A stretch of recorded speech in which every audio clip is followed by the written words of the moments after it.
Praise the Lord. இன்றைய நாளுக்கான வார்த்தை மத்தேயு எழுதின சுவிசேஷம் 9ஆம் அதிகாரம் 31ஆம் வசனம். அவர்களோ புறப்பட்டு தேசம் எங்கும் அவருடைய கீர்த்தியை பிரசித்தம் பண்ணினார்கள். அல்லையா, அந்த 2 குருடர்களை கர்த்தர் சுகமாக்குறாரு. நீங்கள் இதை பற்றி யார்கிட்டையும் பேசாதீங்கன்னு சொல்கிறாரு. ஆனால் அவங்க என்ன பண்ணுறாங்க, புறப்பட்டு போய் அவரை பற்றி சொல்கிறாங்க. அவருடைய கீர்த்தி பிரசித்தமாயிற்று.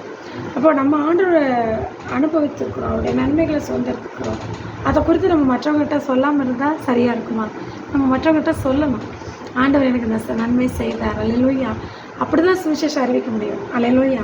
இன்றைக்கி நிறைய பேர் எப்படி சுவிசேஷம் அறிவிக்கிறதுன்னு யோசிச்சுட்டு அப்படியே விட்டுறாங்க. கர்த்தர் உங்களுக்கு செய்த நன்மையை நீங்கள் மற்றவங்களுக்கு சொல்கிறது தான் சுவிசேஷம். உங்களுக்கு தேவன் என்ன செஞ்சாரோ அது மற்றவங்களுக்கு தைரியமாக சொல்லுங்கள். உங்களுக்கு செஞ்சது தானே நீங்கள் சொல்ல போகிறீங்க, பொய் ஒன்றும் சொல்ல போகிறது இல்லை.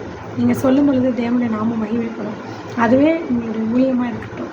இன்றைக்கும் என்னால் முடிஞ்சது இதுதான் அப்படின்னு நினச்சி உங்களுக்கு கர்த்தர் செய்த நன்மையை நீங்கள் சொல்ல ஆரம்பிங்க. அடுத்த கர்த்தர் உங்களுக்கு புதிய வாசல்களை திறப்பார். ஆமென்.